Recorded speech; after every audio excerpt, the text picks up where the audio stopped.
नमस्कार, मी अर्चना's किचनमध्ये आपले स्वागत। आज आपण खमंग अशी शेंगदाणा चटणी पाहणार आहोत।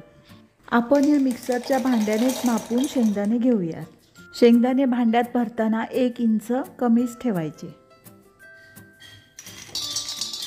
त्यानंतर शेंगदाणे भाजून घेऊयात। शेंगदाणे खमंग असे भाजायचे आहेत, त्यामुळे शेंगदाण्याची चटणी खमंग बनते। हे पहा, अशा प्रकारे शेंगदाणे भाजले पाहिजेत।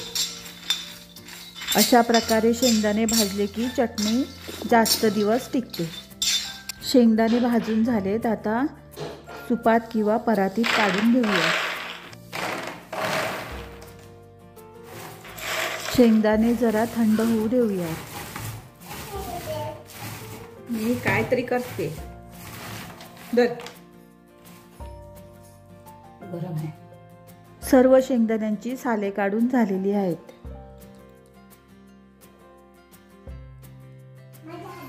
त्यानंतर तव्यात 2 चमचे तेल घेऊयात। तेल गरम झाले की तव्यात शेंगदाणे घालूयात। तेलात शेंगदाणे 2-3 मिनिटे परतून घ्यायचे आहेत। तेलात शेंगदाणे परतून झाल्यावर घालूयात लसूण।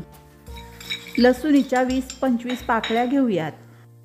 लसूण बारीक असल्यामुळे मी तशीच घातली, आपण सोलून घेऊ शकता। ती सुद्धा तेलावर 1-2 मिनिटे परतून घेऊयात। शेंगदाण्यात लसूण परतून झाली की घालूयात 1-2 चमचे जिरे। जिरे सुद्धा 1-2 मिनिटे परतून घेऊयात।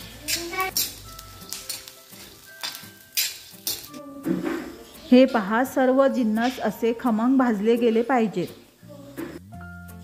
त्यानंतर मिक्सरच्या भांड्यात शेंगदाणे काढून त्यात 1-2 चमचे लाल तिखट, चवीप्रमाणे मीठ घालून पल्स मोडवर बारीक करून घेऊयात। हे पहा, अशा प्रकारे मिक्सर चालू बंद करायचा आहे पल्स मोडवर। त्यामुळे चटणी बारीक न होता दरदरीत वाटली जाते। हे पहा, अजून आम्हाला वाटायचे आहे। शेंगदाणे जरा खालचे वर करून घेऊयात।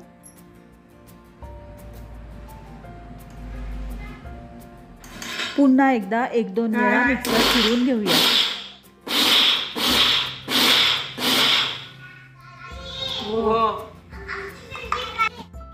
ही पहा, आपली दाणेदार शेंगदाणा चटणी तयार झाली।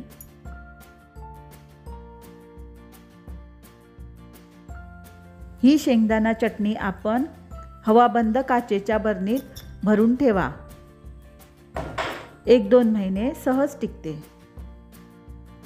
अशा प्रकारे खमंग आणि चविष्ट शेंगदाण्याची चटणी आपणही करून पहा।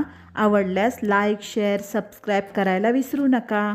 परत पुन्हा भेटू अशाच एका नवीन रेसिपीसोबत। धन्यवाद।